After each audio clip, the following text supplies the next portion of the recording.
You know the old joke? I'm from the government and I'm here to help? We have always been nervous about this bill, and especially kind of the foundations on which it was built. Today, why Jeff Elgie looked like the future of local journalism until the Trudeau government decided to save journalism. I'm Paul Wells, the journalist fellow in residence at the University of Toronto's Monk School. Welcome to the Paul Wells Show. So here's the thing. The news sucks, including the news about the news. Just last week, Metroland papers in Ontario said they're going to turn 70 newspapers into online-only products. 600 people are out of work. In June, it was Bell Canada. 1,300 jobs lost. It just goes on and on. Have I mentioned I used to work at Maclean's? Against that steady drumbeat of lousy news, what Jeff Elgie has been building at Village Media looks like reason to hope. In just over a decade, from his headquarters in Sault Ste. Marie, Ontario, he's built a little local news empire with more than 200 employees in a bunch of small and medium-sized communities. He pays salary and benefits to real reporters in places like Timmins, Barrie, North Bay, Guelph. Then the Trudeau government brought in Bill C-18, the Online News Act, which is designed to make big web giants like Google and Facebook pay for linking to news organizations.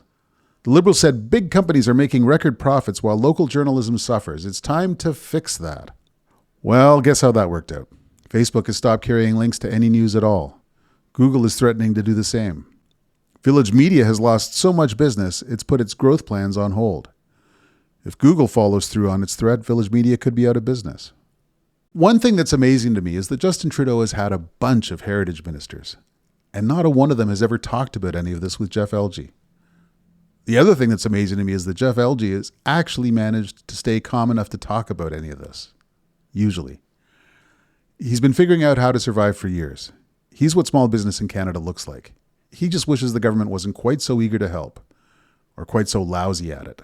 Jeff Elgie talked to me from Village Media World Headquarters, which are actually pretty swanky, in Sault Ste. Marie. Hey, Jeff Elgie, thanks for joining me. You're very welcome. Thanks for having me. What got into your head to start a news company in 2012, 2013? Like, were you hit on the head? Even by then, you must have known it was not a guaranteed income proposition. Well, I didn't really know that. I had a bit of a different experience. So before I did this, I ran a digital agency, and over 20 years ago, we actually built the first version of what is now the first and primary site in our network, which is SiouxToday.com. And so I kind of watched it from the sidelines for the first 10 years or so, build up a massive audience. Didn't really make any money, but I saw a lot of potential in it to make money. So I started Village by kind of taking over a majority interest in that site and was excited to kick it off. What's the local media landscape in Sault Ste. Marie looking like in the early 2010s? There's the Sault Star, I think, was the paper there? Or? Oh, yeah. Well, so it's still here. In fact, the landscape really hasn't changed all that much. There's been a couple of smaller digital competitors come and go, but otherwise we have, a post-media daily paper, which is the Sault Star. We have a post-media weekly paper, which is Sault This Week. We have a local CTV station. We have multiple Rogers radio stations. So there's a healthy media landscape for a town of 80,000 people here. So what was your play? How did you insert yourself into that? Well, I won't take full credit because it kind of happened even before I took it over. And I think the play really was to do news a bit differently. So it had a little bit more of an edge to it. We really embraced digital, of course, because that's all we did. That's all we thought about. So while the paper was worried about writing for tomorrow, we were breaking news all day long, and so we were much, much faster at getting it out and being very comprehensive in our coverage. So it was just that. It was just we really embraced digital. How's the money? The money. Well, the money's good. I mean, Village has been profitable for years. We're now in 21 communities, and we financed that expansion out of our operating profits. If you look at the money in a site like the Sioux, which to be fair is our most profitable site, the margin would be massive as a one-off community. We keep our margin at kind of a purposely set rate of about 10% because all the rest of the money goes into new site investment. But the money can be quite good once you have scale, especially. I looked on the website and on a couple of your websites, and there's an extraordinarily dense offer. Like, I mean, I grew up in Sarnia. I'm used to the papers having kind of a few stories a day, and you guys have really loaded it up with news. Is there actually that much going on in a place like the Sioux?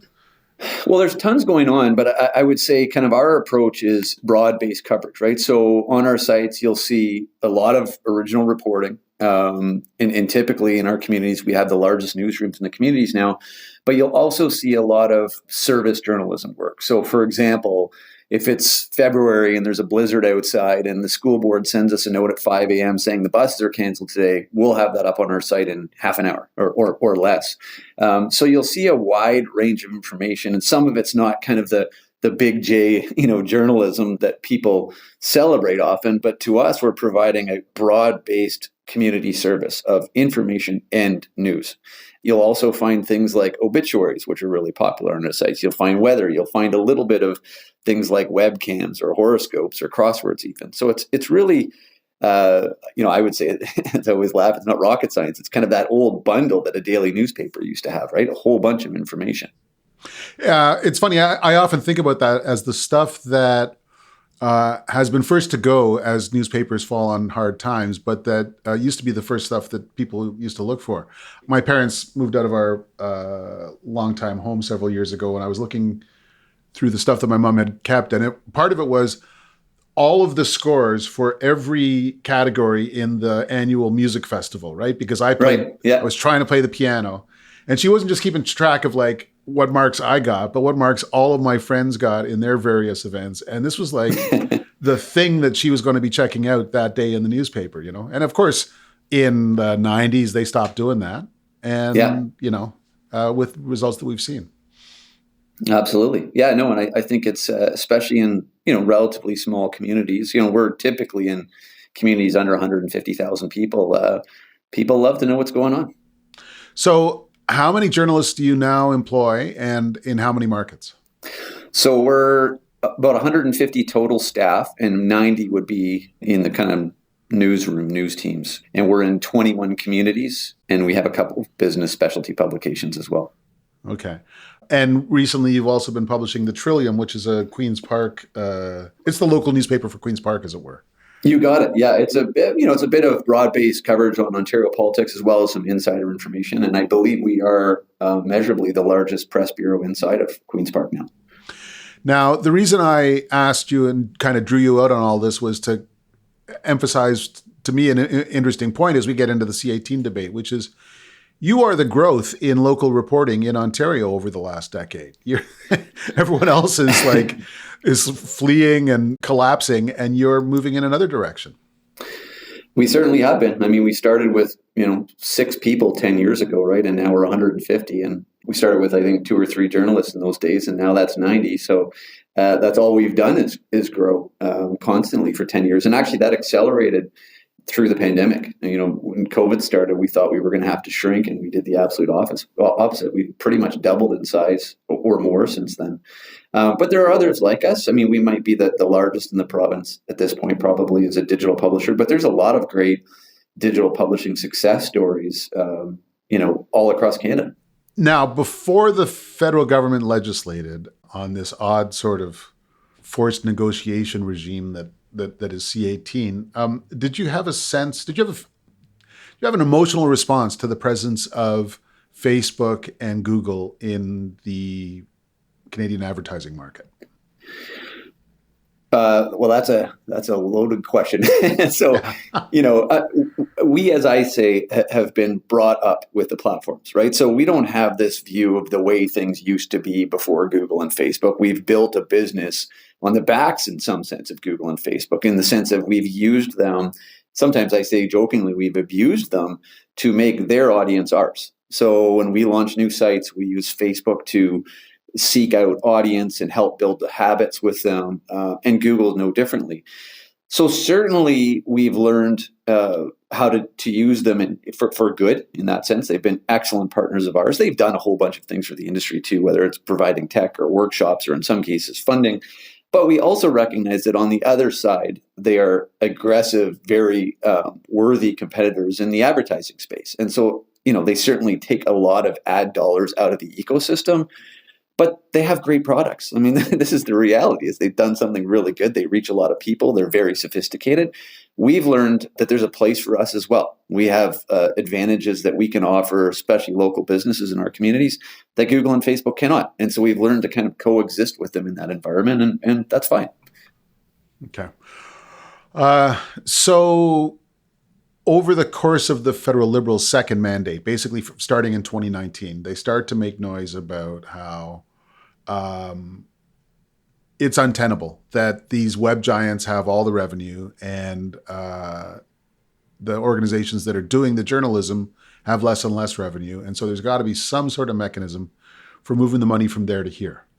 How closely did you follow that? What did you think of that as a general proposition? I have been following this for as long as the conversations have started, like even pre-Shattered Mirror report days, so many years ago. And we have always been nervous about this bill, and especially kind of the foundations on which it was built. And those foundations in those days were the industry lobby coming out and saying that Google and Facebook steal our content. They don't give us anything in return. And we kept saying, look, there's nothing further from the truth. They don't steal our content. If you feel that they're stealing your content, then you can actually just disable that in about a minute. You can actually put a little line of code in your website that disallows Google from crawling it. You can also stop putting your content willingly onto Facebook. So to us, this was all just a lie. And it literally was a lie. This is just not true. It's not the way that it works. So we fought against it because our biggest concern was that you would scare the platforms away, that they would deprioritize news, especially Facebook. And here we are. That's exactly what's happened. So we have been speaking out against this bill before it was even called C-18 for fear of this exact outcome. Now, Shattered Mirror, which you mentioned, was a report that the Public Policy Forum put out in, 2017, something like that? Yeah, about that. Yeah, I think it's been more than 5 years now. So, yeah. And it was authored by Ed Greenspan, who's the president of Public Policy Forum. Public Policy Forum is a think tank. Ed's a former editor of the Globe and Mail. Correct. And he wrote this report, which made the case I just sort of made, which is that revenue is collapsing for traditional media.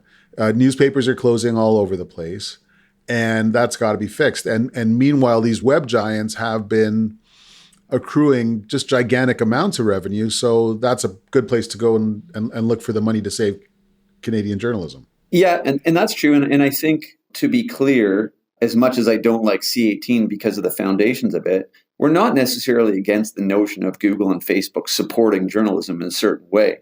Just not the way that it's come about. And I don't think the Shattered Mirror report prescribed this outcome. I think it wanted money to flow, but it didn't want money to flow this way. And I don't think Ed would, I don't want to put words in his mouth, but I don't think he would think this is an ideal outcome as to the state we're in. Yeah.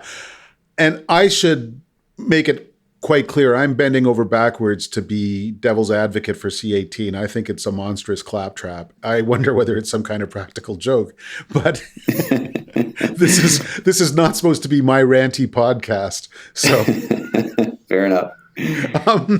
So what is the mechanism that C-18 proposes? It in the first place, it strongly suggests that the web giants should sit down and organize revenue-sharing negotiations with news organizations.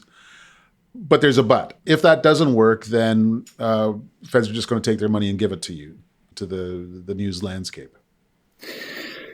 Well, I mean, I guess things have changed even as recently as Friday since they've published their draft regulations, which now prescribes that they need to give us a percentage of their global revenue, or the Canadian proportionate of their global revenue at 4%, which if you kind of do the math on Google, that's roughly 16 to 18% of their profit. They want to say, you turn this over to the news industry. I mean, that sounds preposterous. Could you imagine any business where the government comes along and say, you're going to give 18% of your profit to this group of people? But again, I mean, the problem, I think specifically with Meta, Facebook and Instagram, is that they fundamentally disagree with the bill, because the bill basically says you're stealing content from us. And Meta's saying, well, wait, the publishers are putting all this content on our platform because they get a whole bunch of traffic back for free for it. We're not stealing anything, and therefore we're not paying. Like, we don't want to pay because what you're saying we're doing is absolutely not true. I think if you had gone back in time and said, look, the bill could be super simple. The bill could say, look, if a platform, a large global tech platform, takes X percent of ad dollars out of the Canadian ecosystem, then perhaps they should give a percentage of that back to support journalism, put it in a fund, distribute it across news companies. Great. But that's not what the bill says. So what might be acceptable, what you might think would be a reasonable way for the government to proceed would be to impose essentially a digital ad revenue tax. Maybe on everyone, maybe including on you, but in the nature of things, the web giants would pay a lot more. And then that would go into a media development fund or some damn thing. Absolutely. And I think the platforms agree with that kind of thinking. They've always said, look, we want to support the news industry. We already do support the news industry, but not in this way. And again, this way, the thing that they do that triggers this obligation to pay under this law is that they link, Facebook links to news stories, and Google links to, when you do a Google search for interviews with Jeff Elgie, Google shows me all the recent news organizations that have interviewed you. Yeah. And this is seen as nefarious because it's seen as Google and Meta making money off the backs of these news organizations. Right. And so the technical term is called a digital news intermediary, meaning that they're in between the audience and us. And so that's the out for Meta, right? They're saying, okay, well, we won't do that anymore. So we don't get captured by the bill now. So we're just going to not link to news sites, period. And we're going to get to what effect this has all had on you as a company. But the two assumptions that strike me as ridiculous about this is, first of all, the linking is stealing. That linking is something that the web giants do in a clandestine fashion or without asking, or, they just barge in and grab the material. Whereas every traditional news organization I worked on had their fingers crossed that they would get a lot of traffic on Facebook and high visibility on Google. Absolutely. And the second assumption is that the largest part of the business model of these massive global organizations is their relationship with news. That the overwhelming majority of people who are on Facebook looking for news updates. Right. Which is, again, I can only call this lunatic. It seems to me most people are on Facebook to look at their neighbor's cats. Right. Well, exactly. And now that's proven to be true, right? Already the research reports are coming out that are basically saying engagement on Facebook has not declined whatsoever. And actually what we're hearing is that positive sentiment has actually increased on platform, because news isn't always happy, right? And maybe people don't want to see negative things on Facebook anymore. They do just want to see the cats and pictures of food and people having good times, right? It was ludicrous to think that we were responsible for the success of their platform. I mean, if you look at Google, it's not all that different. I mean, Google indexes a massive amount of information, very different, obviously, than Meta is in the way they operate their business. But Google makes their money on search. And so people buy ads on search. You're searching for a new car, you're going to see ads for car companies. People generally don't buy ads related to news articles. Like if you're searching for Jeff Elgie interviews, you're probably not going to see an ad on Google. So while it might represent a reasonable percentage of search, it's not going to really measure out to a large percentage of the revenue, because it's not high value words that people are searching for. And you can just test that out. Go start looking for news stories. You're not going to see a whole bunch of ads around them versus if you start going to look for a new Toyota. Okay, so I get it. So if I'm looking for cars, then Google's going to offer me up ads for cars. But if I'm looking for hurricane news, I'm not going to get ads for the best hurricanes. You got it. Okay. But the upshot is that Facebook, Meta, has said, if we're going to be charged for linking to news, we're simply going to stop carrying links to news. And right. Google has not done that, but they hold the option to do that in reserve. So Correct. Suddenly your stuff is not on Facebook. What effect has that had on your business? So us specifically, Facebook, kind of in the months leading up to this. And to be fair, I think since the discussions of this bill started, Facebook has been slowly weaning itself off of news. We have seen since the prime days of Facebook liking news on platform, a kind of slow decline. up to about 17% of our traffic pre the bill was coming from Facebook. Now, that's a lot of traffic. I would say in new communities where we've launched in the last year or so, a higher percentage of our traffic comes from Facebook because we're actually not only just publishing our stuff there, we're paying for traffic to help develop that market to a point of maturity. So for new markets, it's even more important. Now, at Village Media, we have pretty diversified distribution of channels. So people come to us direct because they build up a local news habit. So they want to see, like, they bookmark it or make it their homepage. They come every morning. They add us to their home screen on mobile. They subscribe to our newsletters. They find us through Google. Some publishers, though, who don't have that distribution ecosystem, they could be losing right now. And we know some publishers that are losing 30, 40, 50% of traffic between Facebook and Instagram. It's devastating. My understanding is that the upshot for Village Media in the most concrete terms is that you decided to put your growth plans on ice. You were looking at new markets and stuff like that. You decided to hold off on that. Yeah. Around April, I think it was, we announced a full pause on any new community launches and any new hires of journalists, other than, of course, if we need to replace people. But we put a full pause on growth. Can you tell me where you were planning to expand? So all over Ontario is our priority. So Village, we license technology outside of Ontario, right across Canada. So we'll have about 150 sites on our platform. But for our own and operated properties, basically small to mid-sized communities all throughout Ontario. And we have a priority list, I would say, of about 15 communities that we want to be in, or wanted to be in over the next couple of years.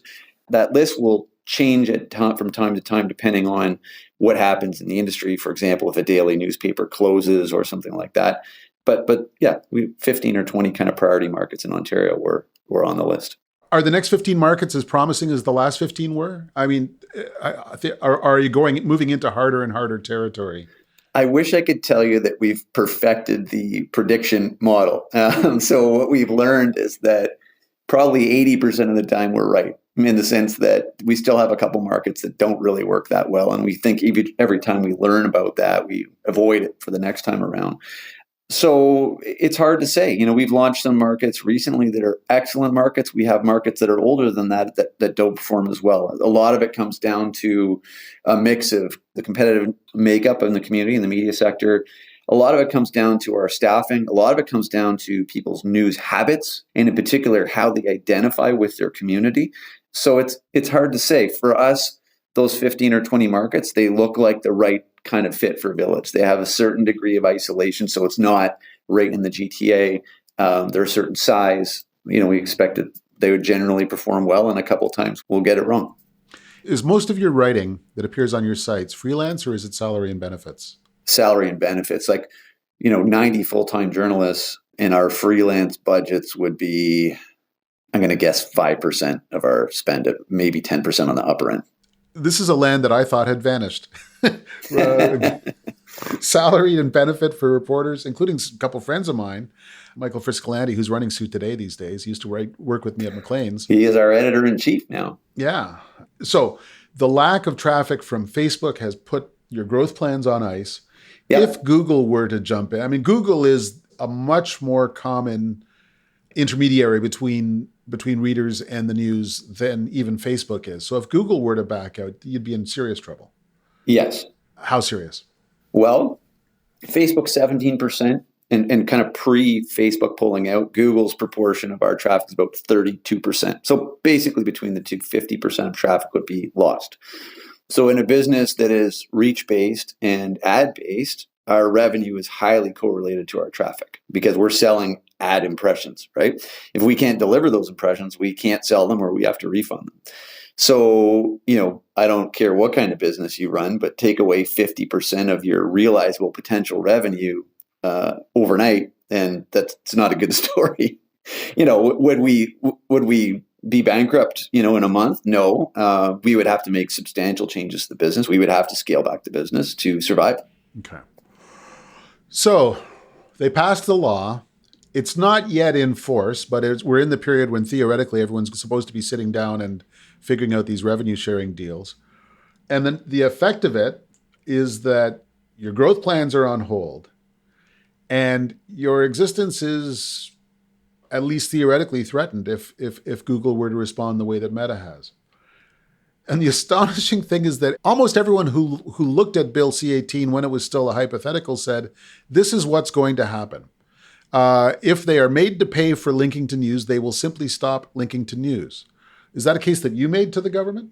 Yes. I mean, this is, yeah, for many years, this is why we've, been going on interviews and putting our hand up and writing government, talking to Heritage and speaking in front of the Senate. Is these platforms are very important to the future and health of the digital publishing industry, and don't kill the traffic, don't scare them away. What response did you get before? This thing came into law really at the end of the last parliamentary session. So what response were you getting in October and January and May when you said, look, this is really not going to work? Crickets. I mean, honestly, from the government, they'll listen to us. I mean, to be fair, some of the staff from Heritage would sit down with a number of us, publishers across the country. But, our requests have been largely ignored. Have you met with a Heritage minister about this stuff? No, we have now requested again a meeting with the new minister. We're kind of promised that will happen at some point. But now I'm concerned that the staff is probably shuffling as well, because this happens when ministers change. And so there'll probably be almost no continuity on the communication lines between this minister switchover. Okay. So when you talk to the government, who do you talk to? Well, typically would be some MPs. Some will reach out. We'll reach out to others, senators, but typically the Department of Heritage. So Heritage staff. And you belong to some of the news industry associations that actually have been advocating quite strongly for C-18. We are members of News Media Canada, who really took the lead on this, and we were aggressively against it from the beginning with them, and they certainly know that. So we have been very much offside. So we're members of the association. We certainly don't see eye to eye in that sense. We're also members of a new association called Press Forward, which is a lot of smaller independent publishers, and we're much more on side with them. And then we have another group that it's kind of an informal collaboration of publishers called the Local News Collective, which is actually made up of 47 different publishers and about 400 sites across Canada. And we also, generally speaking, I won't speak for every single publisher, but the bulk of the collective also does not like this bill and the outcome. So I honestly don't really know who loves this bill anymore. I mean, the Globe and Mail doesn't love it anymore. They've published a number of articles about it. So we work with a lot of the mid-sized publishers. We work with the lifestyle publishers like the Blog TOs, the Narsties of the world. None of us want this bill. So I don't know. It's really hard to say these days who's really fighting for this thing.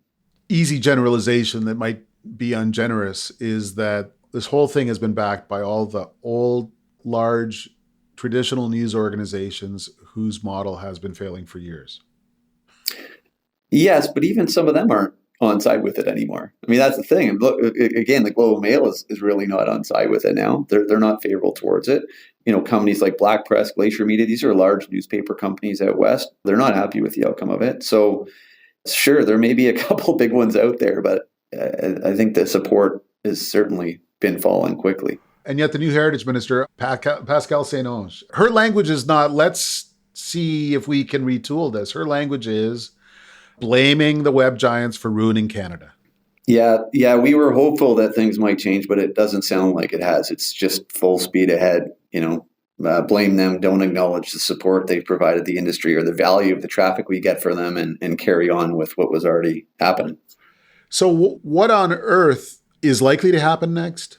What should happen next, in your opinion?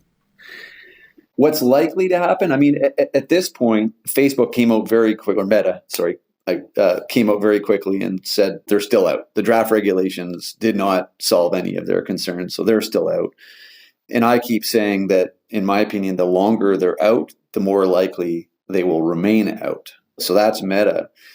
With Google, from my view, and I certainly wouldn't speak for them, but I don't think these regulations are satisfactory for them. So there's this 30-day window of consultation where my guess is they'll continue to discuss and negotiate with the government. And I have two views. One view is, of course, I hope they stay in, because if they're out, to me, that's the end of the industry over time. Like the industry doesn't survive. Certainly digital publishing never will have a chance to thrive, or the bulk of it from a local news standpoint. But in some ways, I think if they pull out, it would force the government, because the industry would be in such a bad position, to actually rescind the bill and do something more substantial. So I kind of have two sides of thought there. My guess is through some kind of negotiation that Google and the government will come together, and that means probably a less amount of money than what they've asked for. I think they're asking about 167 million from Google, and prior to that, Heritage at one point had said 100 million from Google. So I think Google, if they can get it down to 100 million from them, maybe that will be satisfactory. I mean, really, what this all about is getting exempt from the bill. I mean, that's the kind of the game here, right? Is that you really can't comply with the bill, so you need an exemption, and you need a path to exemption, which has a cap, a total amount of funds that you'd have to deploy. So I think if Google's confident they can get the cap to a reasonable amount and they can get the exemption from the bill, they'll stay in. But I don't know for certain that will happen. So if somebody got drunk in Ottawa and made you the minister's policy advisor, what would you tell her to do over the next 5 months? I would encourage them to do whatever they could to keep Meta in and Google in. It seems like there's absolutely no probability that the government would rescind the bill, walk it back, and create a new bill. That sounds like there's not even an option on the table. So somehow through these regulations, they'd have to solve Facebook's concerns and Google's concerns, and that's certainly what I would be encouraging. Because if you want, the whole purpose of this was to help support journalism jobs, right? Support the industry. And now it's doing the absolute opposite. So the outcome should be to get them back to the table and work out an acceptable relationship with them. I should change directions a bit, because I expect there's going to be some of my listeners who are just driving themselves crazy right now, because we are treating Facebook and Google as, at worst, neutral actors in society, and maybe almost as the heroes of the piece. And yet, social media are a big problem. Twitter has morphed into this weird social force under Elon Musk. Mm-hmm. Facebook, one of my guests last season was a guy named Max Fisher from the New York Times, who's written a whole book about how Facebook probably helped to cause a civil war in Myanmar, how Facebook, in places in Germany where more people have internet access and Facebook accounts, anti-immigrant sentiment is higher. I mean, Facebook is, in some ways, a highly problematic social force that people don't understand. And so that makes it very attractive to the government to say, look, they're the problem. We're here to fix it. They need to pony up. How do you respond? Look, I for most part of that, fully agree. I think Facebook has been terrible for society in many ways. I think they've done many evil things, knowingly or not. But it's now going to be worse, because people aren't leaving Facebook because news isn't there. And so now anything that people are going to get exposed to is not going to be fact-based journalism anymore. You're going to have more misinformation spreading in Facebook than ever before. It's going to deteriorate democracy, because you're not going to have a large part of society who doesn't seek out news every day. I mean, this is the sad state of the world today, right? Is people care less and less. They vote less and less. They're way less informed than they used to be. But at least they passively got exposed to news while they were on Facebook. Now that's gone. So now it's even worse. But this bill doesn't solve that. This bill doesn't make Facebook a better place one way or another. It has nothing to do with any of that. It's just about a business arrangement between news and us. Maybe the Online Harms Act will tackle that next. But this bill is not about making Facebook a better place for society. And in my opinion, it is in fact now made it much worse. The thing that I find astonishing in all of this is that a succession of cabinet ministers whose job has just overwhelmingly been about getting these acts through have not seen fit to sit down with the people who represent a new generation of Canadian journalism and ask you questions. That seems to be a prerequisite for legislating, is to ask the people who are going to be affected, what do you think of my proposed solution? Is it too late to even think about doing stuff like that? So they are now asking us for consultation on the regulations, but certainly leading up to this bill, they didn't want to hear from us. And I think it's because we had a different story that they just seemed not interested in hearing, quite honestly. Was that a surprise? Nothing surprises me in this industry now.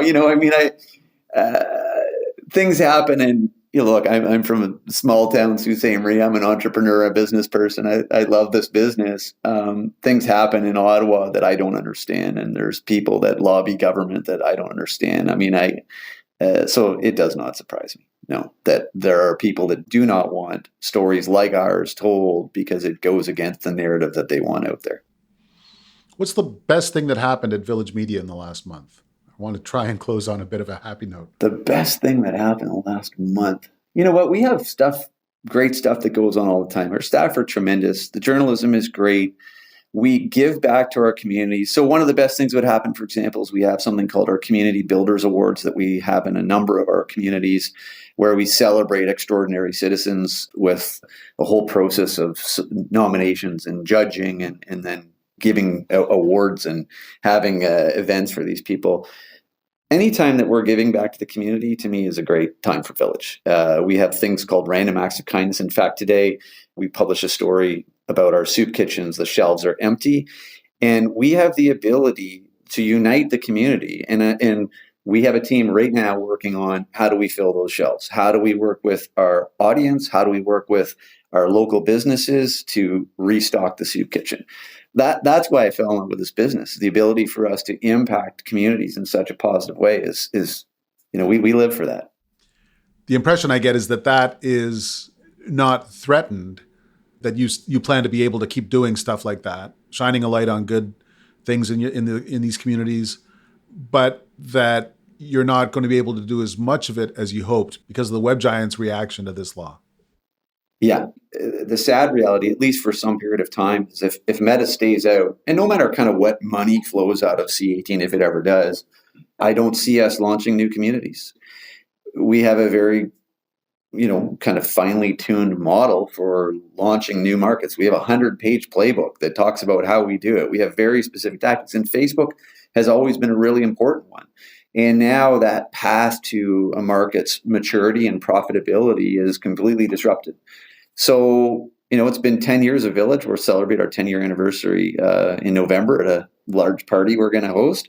And it's sad that we might switch from focusing on growth, which we've always done. We've taken our operating profits, and instead of giving the money to shareholders, we launch new communities, and everyone's on board with that.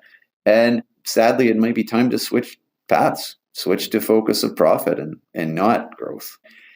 That is sad for the state of journalism in Canada because you've discouraged entrepreneurs like me and many others to invest in the industry. I mean, that's the thing, is the industry will not make sense for investment if these platforms are out. Okay. Well, you have been very generous in laying out your dilemma for us today. I really appreciate you taking the time. Thanks very much. Thank you for having me. Appreciate it.